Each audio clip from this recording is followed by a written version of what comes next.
We are here at the Women's Defense League of New Hampshire annual gun rally, the fourth one, here at the state capitol in Concord, New Hampshire.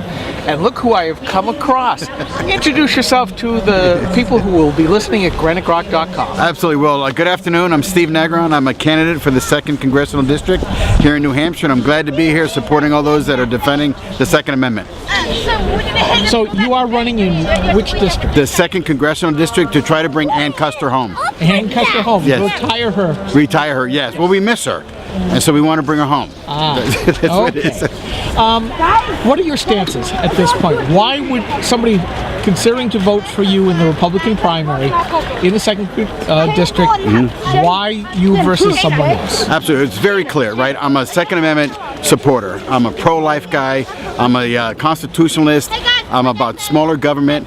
I'm fighting, right? I'm fighting for your freedoms and your liberties, and that's why we need to have a change in our congressional representation. Okay, when I hear the word constitutionalist thrown about, that's something that I look at very hard. So I'm going to ask you my most favorite question, Absolutely. which is, what is your view of the role and purpose of government? Well, the role and purpose of the government is to have a protection for the citizens of the United States. It's not to encroach on the individual rights of the citizens, and it's not to encroach on the states either. I mean, the states are semi-sovereign entities, and they're the ones that need to protect and manage their own people. The government shouldn't have that overreach going into everybody and dictating and mandating to us as they do currently. Got a couple examples of overreach. Oh, sure. We can look at all the legislation and regulations that we have in a myriad of things, and it has to do with school choice, right? When all of a sudden the previous administration started telling us what we could and couldn't serve in our lunchrooms, the kind of curriculum that we could and couldn't have.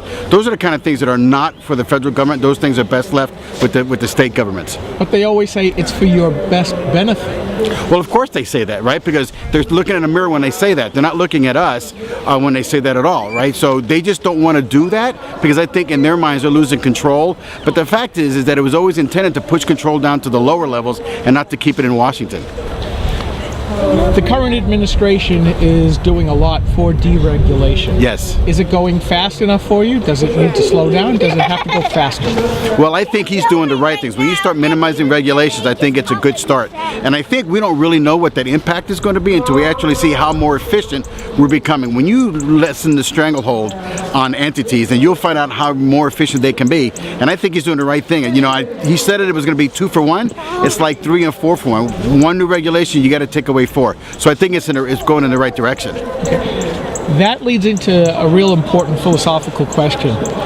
We are supposed to be represented by our elected officials. Yes, sir. It turns out that many of the regulations have the force of law, and they all stem from the 1946 Administrative Act, which basically allowed unelected, unaccountable bureaucrats to go ahead and create these regulations, these ordinances that we have to follow. Once Trump leaves office, if we were to end up with a very progressive president, that could all be undone. Yes.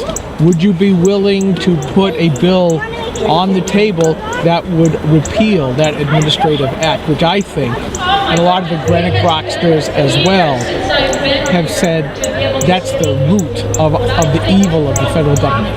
Absolutely. One of the things when you look at what that allowed the government to open up that door, right? And slowly but surely, what started out as a crack has become a wide open doorway. And so now we're trying to retreat, and what President Trump is trying to do is fundamentally trying to get regulations and the size of government out of that. What we really need to do is fundamentally look at closing the door and not doing these stopgap measures. So I would absolutely be in favor of repealing that. Okay. Would you be willing to submit a bill to do that? Yes, I would. Very good. Just wanted to make sure for the emphasis. All right. I know that your time is valuable, that you're off running to another place. Yes. Hopefully we'll get a chance to do another Grock interview in the future. Absolutely. I'm looking forward to it. Thank you very much. Thank you, sir. There you go.